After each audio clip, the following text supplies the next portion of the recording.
Praise the Lord. परमेश्वर की स्तुति हो। परमेश्वर हमारे जीवन में अद्भुत कार्य करता है और वो हर रोज़ हमें सँभालता है। हमारी जो ज़रूरत है रोज़मर्रा की, वो पूरी करने वाला परमेश्वर है, चंगाई देने वाला परमेश्वर है, हमें खुशियों से भरने वाला परमेश्वर है। इस रीति से प्रभु यीशु मसीह को हम धन्यवाद देते हैं। तो वचन में जाने के पहले प्रेयर करते हैं प्रियो, फिर तुरंत हम वचन में जाएँगे। धन्यवाद देते हैं पिता परमेश्वर इस समय के लिए प्रभु यीशु मसीह। मैं आपको धन्यवाद देती हूँ। आप जीवन देने वाले सच्चे और महान परमेश्वर हो। प्रभु आपकी पवित्र आत्मा से हमें भर दो प्रभु। जितने लोग प्रभु मुझे ये वचन आपका सुन रहे हैं प्रभु, उनके जीवन में बहुत ऐसे कार्य करो प्रभु, वचन के द्वारा उनसे बात करो। मैं विश्वास करती हूँ प्रभु यीशु मसीह के वचन उनके जीवनों में 100 गुना फल उनको लेकर आएगा। धन्यवाद देती हूँ प्रभु। आगे का समय प्रभु यीशु मसीह मैं आपके पवित्र हाथ में देती हूँ। सब विनती प्यारे यीशु मसीह के जलाली नाम से मांगती हूँ। आप इसे सुनिए और दया से कबूल कीजिए। आमीन आमीन। प्रभु को धन्यवाद देते हैं। परमेश्वर हमारे जीवन में सच में बहुत कार्य करता है और कभी-कभी कलीसिया में देखो या हमारे आसपास में देखो, अगर कोई निर्बल है, निर्बल यानी आत्मिक रीति से निर्बल है या जिसने अपना धीरज खो बैठा है, जिसने अपना आपा खो बैठा है, तो हम हमेशा उनको नाम रखते हैं, उनकी निंदा करते हैं। परंतु परमेश्वर का वचन सबके लिए बहुत ऐसे आशीष देने वाला परमेश्वर है। जिस रीति से हम किसी को देखते हैं, उस रीति से परमेश्वर नहीं देखता है। हर किसी को परमेश्वर प्यार करता है और प्रभु यीशु मसीह ने पूरे जगत से ऐसा प्रेम किया है मेरे प्रियो कि उसने अपनी जान दे दी है हम सबके लिए प्रभु जी, प्रभु यीशु मसीह ने। तो आइए आज का वचन हम देखते हैं। पहली थिस्सलुनीय की पत्री उसका 5वां अध्याय और 14वीं आयत हम देखेंगे। फर्स्ट थिस्सलुनियन 5:14। बहुत सुंदर सा ये वचन है।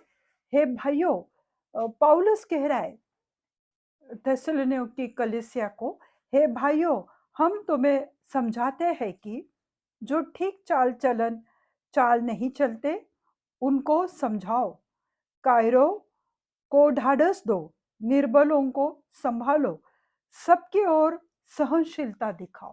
हालेलुया। परमेश्वर कहता है, हे भाइयों, हम तुम्हें समझाते हैं।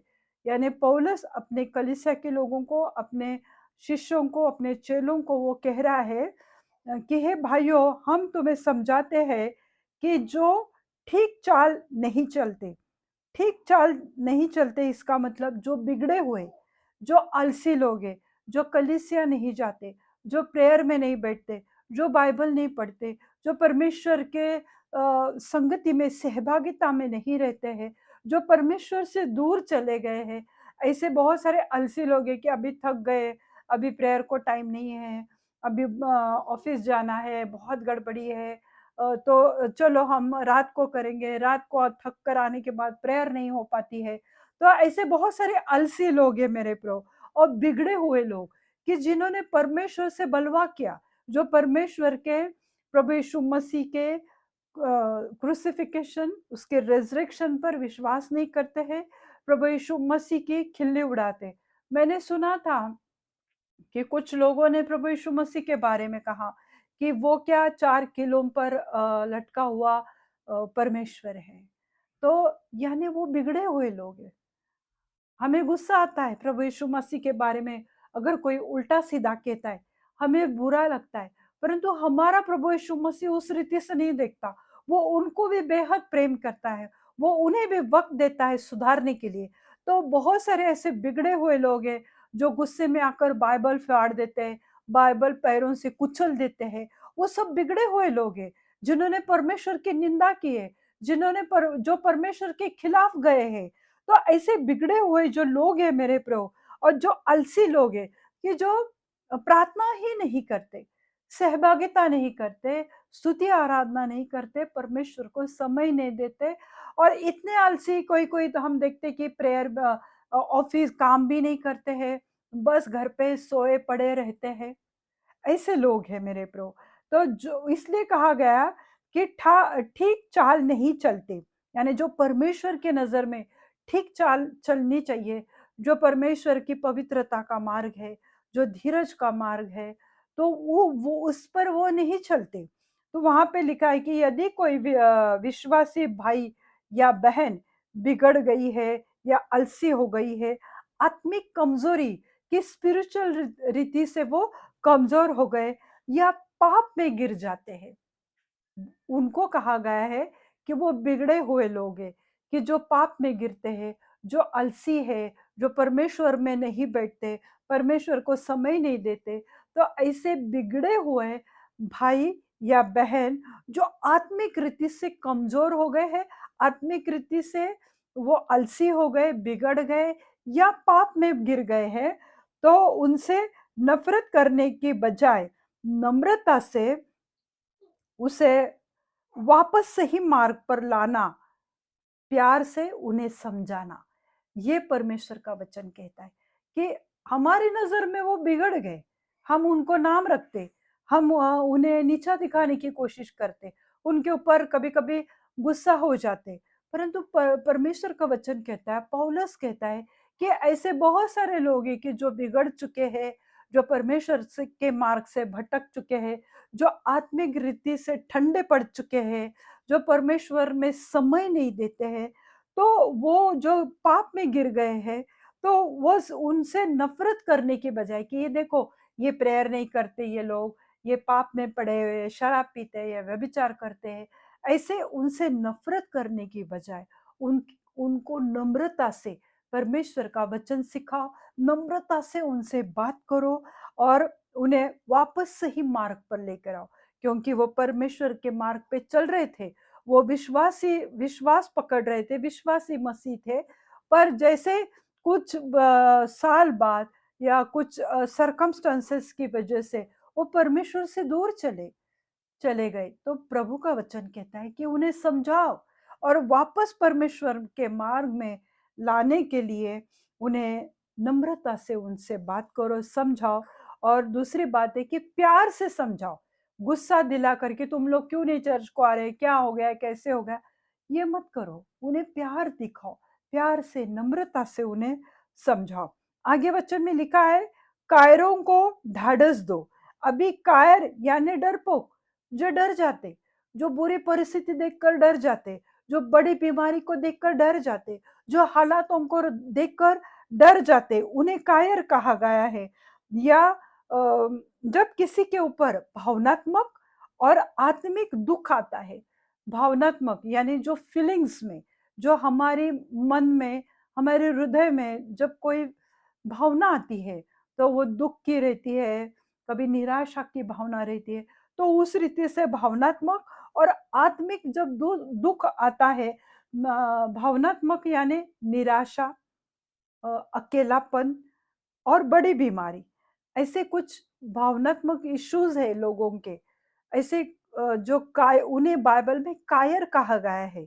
और कायर का मतलब है कि वो डरपोक है, परिस्थिति से हार चुके हैं, और उन्हें कहा गया है कि ऐसे जो कायर है या कम धीरज वाले लोग हैं, कि उनमें धीरज बहुत कम है, हालात आए, मुश्किलें आए, बीमारी आई, तो परमेश्वर से दूर गए, निराश हो गए, हताश हो गए, प्रभु को छोड़ दिया, और एकदम अपने जीवन में वो डिस्टर्ब हो जाते, डिप्रेशन में चले जाते मेरे ब्रो। तो परमेश्वर का वचन कहते हैं कि ऐसे जो कायर है या कम धीरज वाले लोग हैं या डरपोक जिसे कहा गया है, तो ऐसे लोग जो है उन्हें ढाढ़स दो, उन्हें मत दिखाओ कि तुम डिप्रेशन में हो, तुमसे कुछ नहीं हो पाता, तुम बहुत डरपोक हो। ऐसा कहने के बजाय उन्हें ढाढ़स दो कि प्रभु यीशु मसीह तुम्हारे संग है, जो भी परिस्थिति से तो तुम आज जा रहे हो, प्रभु ही सामर्थ्य परमेश्वर है कि वह तुम्हें उस हालातों से बाहर निकाल सकता है। तो उन्हें ढाढ़स दो, यानी उन्हें हिम्मत दो, उन्हें परमेश्वर के वचन से सांत्वना दो। तो जब ऐसे कोई निराश लोग हैं, जब कोई अकेलापन आता है या बड़ी बीमारी आ जाती है ना मेरे प्रो, तो सब ऐसे लोगों को परमेश्वर का वचन कहता है कि तुम उन्हें ढाढ़स दो, उन्हें हिम्मत उनकी बढ़ाओ। और आत्मिक सुखापन जो आता है, मतलब प्रेयर करने को मन नहीं, चर्च जाने को मन नहीं, स्तुति आराधना करने को मन नहीं, तो ऐसे जो आत्मिक सूखापन है, स्पिरिचुअल ड्राइनेस जो होता है, जो उससे गुजर रहे, तो उनके दुख को बांटना और उनके लिए प्रार्थना करनी चाहिए।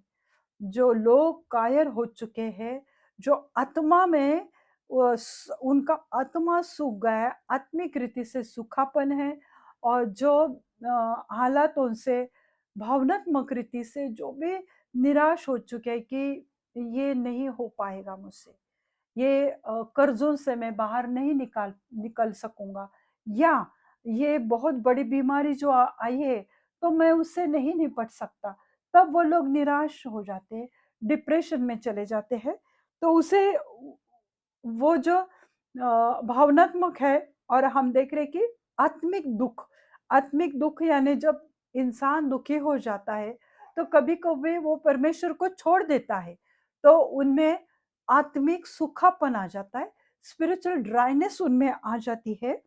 तो उनके दुख को ऐसे समय में जो ऐसे हालातों से गुजर रहे, तो उनके दुख को बांटना और उनके लिए प्रार्थना करना, जो भी उनका दुख है मेरे प्रभु, तो वो बांटना, उनको जाके मिलना, उनसे बात करो, सहभागिता करो, फेलोशिप करो, और उनके दुख को बांटना, यानी हम एक दूसरे का दुख बांट सकते, हम एक दूसरे का बोझ उठा सकते। प्रभु ने कहा है कि तुम एक दूसरे का बोझ उठाओ।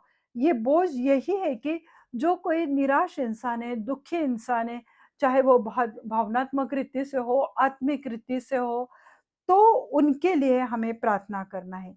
जीवन की चुनौतियां और परीक्षा के कारण वो बहुत बार निराश हो जाते।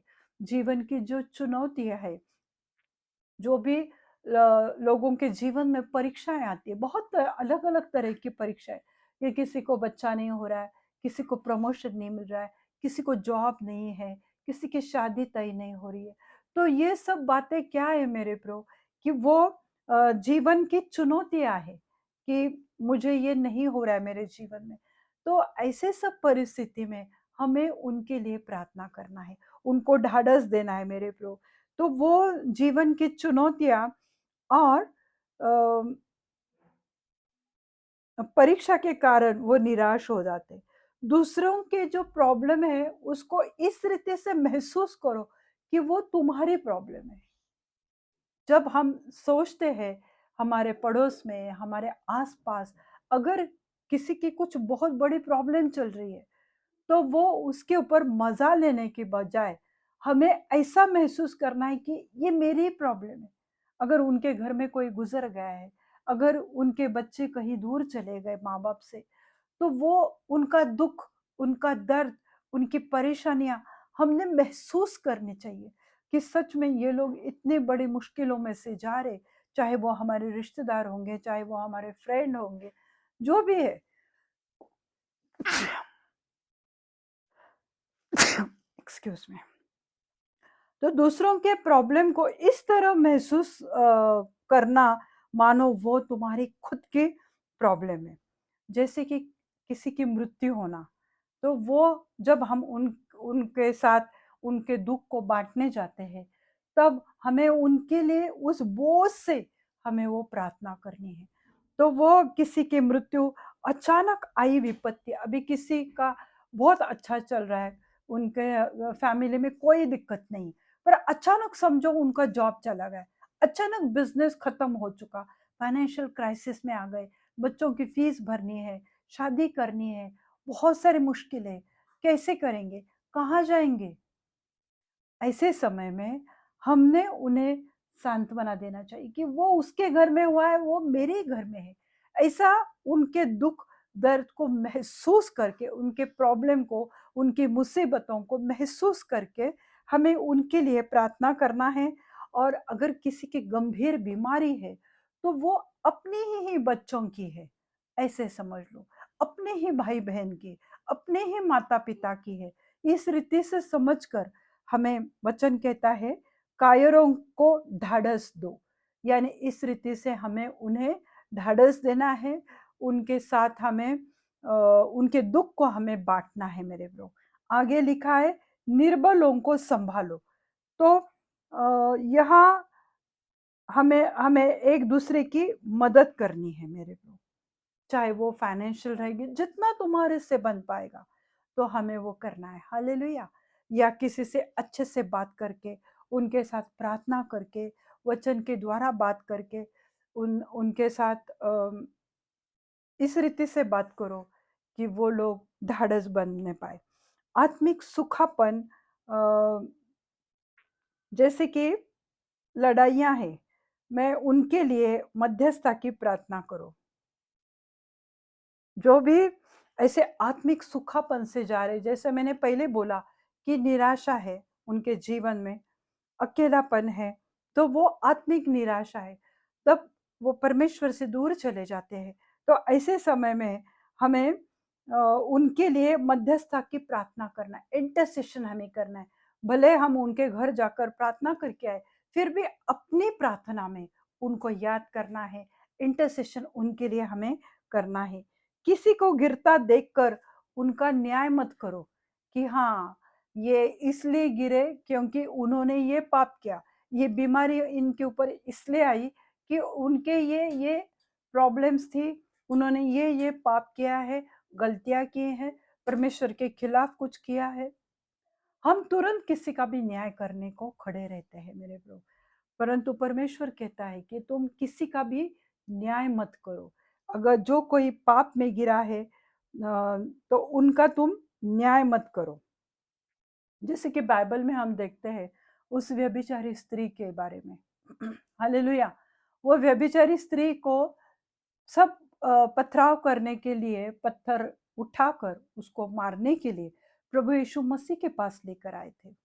प्रभु यीशु मसीह ने उनको सीधा सवाल किया कि जो कोई पापी नहीं है वो पहला पत्थर उस स्त्री पर मारे। हर किसी को अपने अपने पाप पता रहते, एक एक करके सब चले गए। वहां पर सिर्फ प्रभु यीशु मसीह और वो व्यभिचारी स्त्री खड़ी थी। प्रभु यीशु मसीह ने उसे एक ही बात कही कि जा और फिर कभी पाप मत करना। प्रभु यीशु मसीह ने उसको उसको जजमेंट नहीं किया, उसका न्याय प्रभु यीशु मसीह ने नहीं किया या उसे दोषी नहीं ठहराया।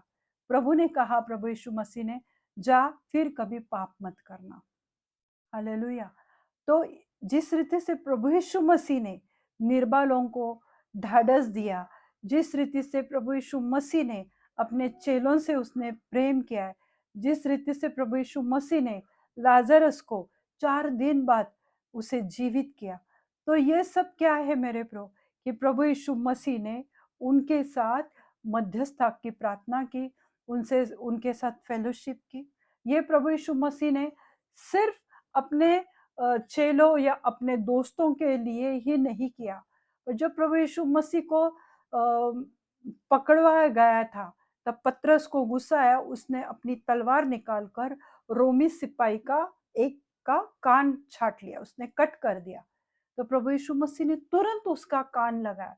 प्रभु यीशु मसीह को मालूम था ये लोग मुझे सूली पर देने वाले। प्रभु यीशु मसीह को मालूम था कि ये मुझे बहुत सारे दर्द देने वाले, ये मुझे पकड़ने के लिए आए हैं लोग। फिर भी हमारे दुश्मन के लिए भी प्रेम करो, ये प्रभु यीशु मसीह ने उस बात से हमें सिखाया है। हालेलुया। तो हमें किसी का न्याय नहीं करना है। तो प्रभु यीशु मसीह ने उल्टा पतरस को डांटा, पर वो जो रोमी सिपाही था उसके उसका कान उसे दोबारा लगा कर दिया। जाते समय वो भी उसने एक चमत्कार किया किसी के जीवन में। हालेलुया। तो परमेश्वर ने हमें इस वचन में कहा है कि जो निर्बल है, जो कमजोर है, उनको संभालो, यानी उनके ऊपर दोष मत लगाओ या उनका न्याय मत करो, और एक दूसरे की हमें मदद करनी है मेरे प्रियो। किसी को गिरता देखकर उनका न्याय मत करो कि ये अचानक उनके घर में कोई मुसीबत आई, उनका जॉब चला गया, उनका बिजनेस चला गया, किसी की मौत हो गई, तो वो लोग, अगर वो फैमिली गिर गई है, वो फैमिली अगर परमेश्वर से दूर गई है या पाप में गिर गए या आत्मिक सुखापन उनके जीवन में आ चुका है, तो उनका न्याय मत करो। हालेलुया। दूसरा एक वचन हम देखते हैं, पहले पत्रस उसका 4 अध्याय और 8वीं आयत देखते हैं। 1 पीटर 4:8। सबसे श्रेष्ठ बात यह है कि एक दूसरे से अधिक प्रेम रखो, क्योंकि प्रेम अनेक पापों को ढांप देता है। हालेलुया। ये प्रभु यीशु मसीह हमें कहता है, ये प्रभु यीशु मसीह की सीख है। जो मूसा के द्वारा 10 आज्ञाएं आई थी, तो उसमें से एक भी आज्ञा अगर किसी ने तोड़ी, तो पूरे 9 आज्ञाओं का पालन करके भी वो दोषी ठहराया जाता था व्यवस्था के वजह से। पर जब प्रभु यीशु मसीह आया तो उसने कहा, मैं सिर्फ तुमको एक ही आज्ञा देता हूँ कि तुम एक दूसरे से ऐसे प्रेम करो जैसे अपने खुद से प्रेम करते हो, या अपने पड़ोसी से इस रीति से प्रेम करो जैसे अपने को प्रेम करते हो। हालेलुया। तो प्रभु यीशु मसीह ने एक ही आज्ञा दी है, यानी हमारे लिए वो व्यवस्था का इतना बड़ा बोझ हमारे ऊपर नहीं डाला, पर प्रभु यीशु मसीह ने सिर्फ ये कहा कि तुम एक दूसरे से प्रेम करो। और हमने देखा पहले थिस्सलुनीके की पत्री में कि प्रभु यीशु मसीह कहता है कि जो कायर है उनको ढाढ़स दो, जो निर्बल है, जो कमजोर है, उनको संभालो, और आखिर में कि तुम एक दूसरे से प्रेम करो। जब हम प्रेम करते हैं, कोई सामने गिर रहा है पाप की वजह से, आत्मिक सुखापन है, तो हम उनका न्याय करने की बजाय हम उनके जब प्रेम करते हैं, तो पाप की जो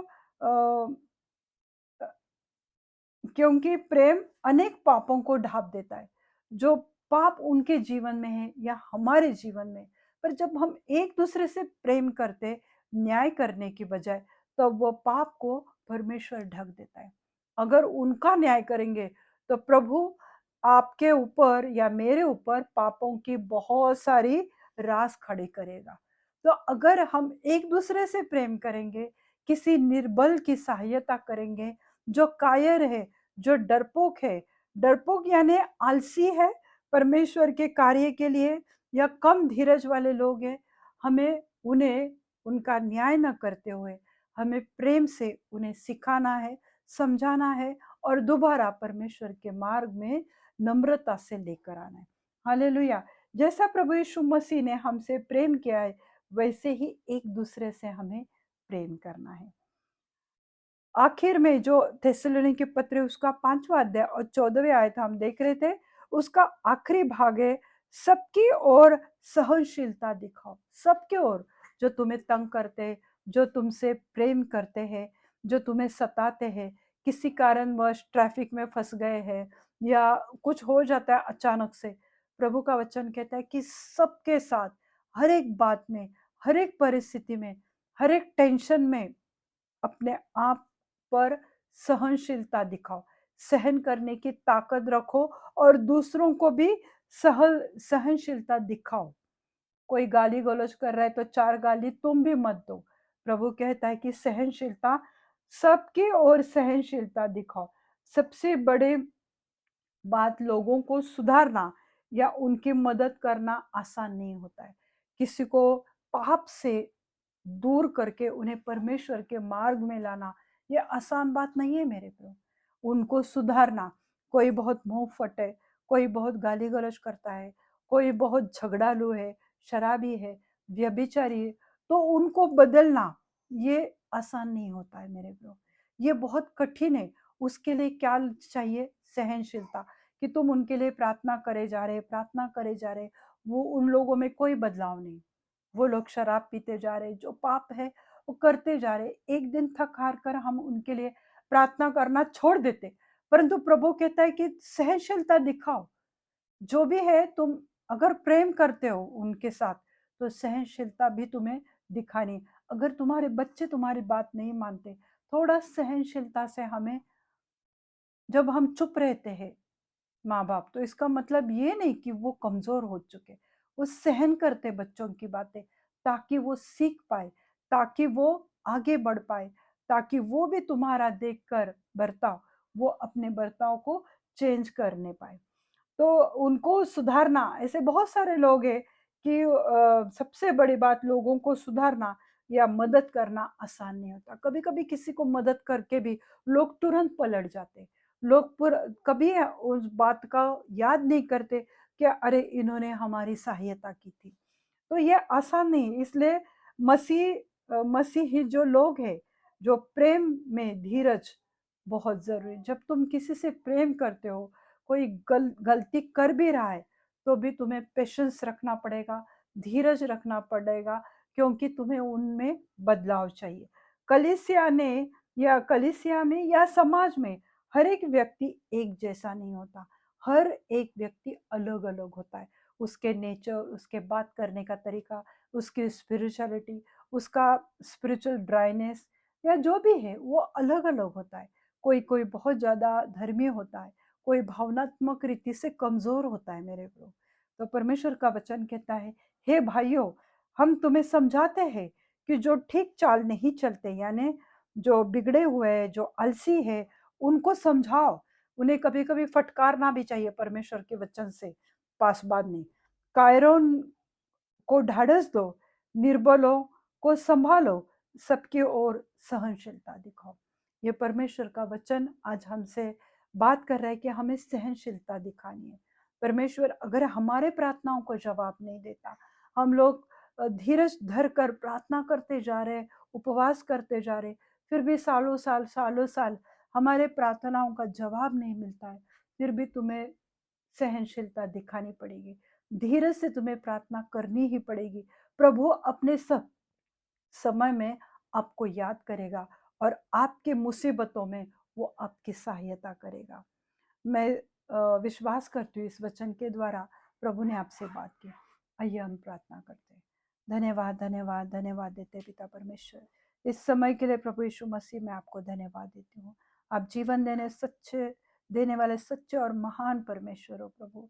आज जो भी निर्बल है प्रभु, जो भी निराश है प्रभु, जिनके जीवन में आत्मिक सुखापन है प्रभु, जिनकी चाल बिगड़ चुकी है, जो प्रभु बिगड़े हुए हैं, जो आपसे दूर हो चुके, आलसीपन आ गया उनमें प्रभु, जो निर्बल है प्रभु, जो परिस्थिति को देखकर किसी की मृत्यु होने की वजह से डिप्रेशन में है प्रभु, आज ऐसे हर एक लोगों पर आपकी दया उतर कर आने दो प्रभु। आज ऐसे हर एक फैमिली प्रभु जो बुरी हालातों से जूझ रहे प्रभु, जिनको जॉब नहीं, जिनका बिजनेस खत्म हो चुका है प्रभु, जो कर्जों में डूब चुके हैं मेरे जीवित खुदा, आज उनके जीवनों में कार्य करो प्रभु। हर एक को प्रभु आपके पवित्र वचन के द्वारा सांत्वना दो प्रभु। हर एक को छुओ मेरे जीवित खुदा, और उनकी परिस्थितियों में से उन्हें बाहर निकालो प्रभु, क्योंकि आप कार्य करने वाले परमेश्वर हो प्रभु। आपने कभी किसी का न्याय नहीं किया प्रभु जी, परंतु हर एक को आपने क्षमा किया है प्रभु। हर एक के ऊपर आपने अपनी कृपा बरसाई है प्रभु। आज मैं प्रार्थना करती हूँ प्रभु कि जो भी ऐसे प्रभु आपसे दूर गए प्रभु, उनके ऊपर आपकी कृपा आने दो प्रभु, और उन्हें अपने आपके मार्ग में दोबारा लेकर आओ प्रभु। हालेलुया प्रभु। मैं प्रार्थना करती हूँ कि जो भी प्रभु जी डिप्रेशन में है प्रभु, कि वो दुआ कर करके थक चुके हैं प्रभु, पर उनके प्रार्थनाओं का जवाब नहीं मिला है प्रभु। आज मैं प्रार्थना करती हूँ प्रभु जी कि आज उनके लिए दरवाजा खोलो प्रभु जी। जो भी शैतान ने दरवाजे बंद कर चुके हैं प्रभु, वो सब दरवाजे में आज यीशु मसीह के नाम से खोलती हूँ प्रभु। आप खोलो प्रभु उनके लिए, वो चंगाई के दरवाजे हैं, वो फाइनेंशियल के दरवाजे हैं प्रभु जी। जो भी है परेशानियां, बीमारी, चंगाई के प्रभु, आज उनके लिए वो चंगाई को खोलो प्रभु जी। वो कर्जों को हटा दो उनके जीवन से प्रभु जी। प्रभु जी मैं प्रार्थना करती हूँ कि उनके शादी में जो रुकावट है प्रभु, यीशु मसीह के नाम से प्रभु वो दूर हो जाए उनके जीवन से प्रभु जी। आओ प्रभु आज कार्य करो प्रभु। हे पवित्र आत्मा, आज लोगों के घरों में, जीवनों में कार्य करो प्रभु। जो आपसे दूर हो चुके हैं मेरे जीवित खुदा, जो आलस उनमें आ चुका है प्रभु, उस आलसी दुरात्मा को मैं डांटते यीशु मसीह के नाम से प्रभु, उन्हें आपके मार्ग में लेकर आओ प्रभु। उनके जीवन में आप कार्य करो प्रभु। हालेलुया प्रभु। मैं प्रार्थना करती हूँ जो भी बीमार है प्रभु, बड़ी बड़ी बीमारियों को देखकर प्रभु थक हार चुके हैं मेरे जीवित खुदा, आज उनके लिए मार्ग को खोलो प्रभु। ऐसे बड़े बड़े चमत्कार उनके जीवनों में करो प्रभु, उनके शरीर में करो प्रभु, ताकि हर एक बीमारी उनके शरीर से चली जाए, हर एक कमजोरी उनके शरीर से निकल जाए। यीशु मसीह के नाम से मैं प्रार्थना कर, हर एक डिफेक्ट यीशु मसीह के नाम से चला जाए उनके शरीर से, क्योंकि आपने हर एक को आपके स्वरूप में बनाया प्रभु। जो भी प्रभु आपने बनाया है उसे कोई बिगाड़ नहीं सकता। मेरे जीवित खुदा, आज हर एक को छुओ, हर एक को आपकी चंगाई से भर दो प्रभु। आपकी खुशी, आपके आनंद से, आपके सहनशीलता उनके जीवनों में आने दो प्रभु। प्रार्थना करती हूँ मेरे जीवित खुदा कि जो एड्स कैंसर ट्यूमर के पेशेंट है प्रभु, उन्हें चंगाई दो। खांसी बुखार के पेशेंट को प्रभु आपकी चंगाई दो प्रभु। जो भी सर्दी की प्रॉब्लम है वो चली जाए उनके जीवन से प्रभु। प्रभु मैं प्रार्थना करती हूँ जो भी सांस लेने में तकलीफ होती है प्रभु, वो सब रिब्स को प्रभु, हार्ट को आपके पवित्र लहू से ढकती हो प्रभु। उन्हें इसी वक्त आपकी चंगाई से भर दो। हो रबारा शखोरी अंतरा बारा। प्रभु आप कार्य करने वाले महान परमेश्वर हो। प्रभु मैं प्रार्थना करती हूँ प्रभु जी कि जो भी हर्निया के पेशेंट है प्रभु, जो भी पेट की प्रॉब्लम है, गैस्ट्रिक प्रॉब्लम है, एसिडिटी है, वो सब यीशु मसीह के नाम से चली जाए प्रभु। आप उन्हें पूरी रीति से चंगाई दो प्रभु। अच्छे जॉब से उन्हें आशीषित करो, अच्छे बिजनेस से उन्हें आशीषित करो। जो भी बिजनेस की रुकावट है, जॉब की रुकावट है, यीशु मसीह के नाम से अभी इसी वक्त चली जाए प्रभु। जो भी पासपोर्ट है, वीजा है प्रभु, उनके मार्ग को खोलो प्रभु जी। उनके डॉक्यूमेंट्स आपके पवित्र लहू से ढक देते हो प्रभु। आप कार्य करने वाले परमेश्वर हो। हर एक बात मनुष्य के लिए असंभव है, परंतु आपके लिए कुछ भी असंभव नहीं प्रभु। आप सब कुछ कर सकते हो प्रभु जी। प्रार्थना करती हूँ मेरे जीवित खुदा कि जिनको जॉब नहीं है प्रभु, उन्हें अच्छे जॉब दो प्रभु। प्रभु जिनको प्रमोशन चाहिए प्रभु, उन्हें अच्छे प्रमोशन से आशीषित करो। जहाँ पर भी वो काम कर रहे प्रभु, उस जगह पर उन्हें ऊंचा उठाओ मेरे जीवित खुदा। प्रभु जी मैं प्रार्थना करती हूँ, जो भी नौजवान बच्चे शादी के लिए प्रार्थना कर रहे प्रभु, उन्हें अच्छे लाइफ पार्टनर से आशीषित करो। आपके पवित्र भंडार से मेरे जीवित खुदा उन्हें धर्मी लाइफ पार्टनर से आशीषित करो। उनके लिए मार्ग को खोलो प्रभु। इसी साल उनकी शादी होने दो, यीशु मसीह के नाम से प्रार्थना करती हूँ प्रभु जी। मैं प्रार्थना करती हूँ प्रभु यीशु मसीह, जो माँ बाप लगातार प्रार्थना कर रहे हैं अपने बच्चों के लिए कि उन्हें बच्चे होने पाए प्रभु, आज उस गर्भ को खोलो प्रभु और उन्हें अच्छे तंदुरुस्त हेल्दी बच्चों से आशीषित करो प्रभु। जो भी हेयर फॉल की समस्या है, उसको मैं डांटते हूँ यीशु मसीह के नाम से प्रभु। जहाँ पर बाल झड़ रहे प्रभु, वो स्काल्प पर आपका पवित्र लहू लगाती हूँ। उस जगह पर लाखों लाखों लाखों गुना बाल आए। हर एक हेयर फॉल की समस्या जड़ से उखड़ कर अग्नि में जलाकर भस्म करती हूँ। हालेलुया प्रभु, आपने ऐसा किया इसलिए धन्यवाद देती हूँ प्रभु। आगे का समय प्रभु यीशु मसीह मैं आपके पवित्र हाथ में देती हूँ। सब विनती प्यारे यीशु मसीह के जलाली नाम से मांगती हूँ। आप इसे सुनिए और दया से कबूल कीजिए। आमीन। पिता का प्रेम, पुत्र का अनुग्रह और पवित्र आत्मा की शांति सहभागिता आप सबके जीवन में अभी से लेके अंत तक बनी रहे। प्रभु अपना मुख प्रकाश आप पे उंडेले और आपको पूरी सप्ताह संभाले। आमीन। God bless you all. Thank you.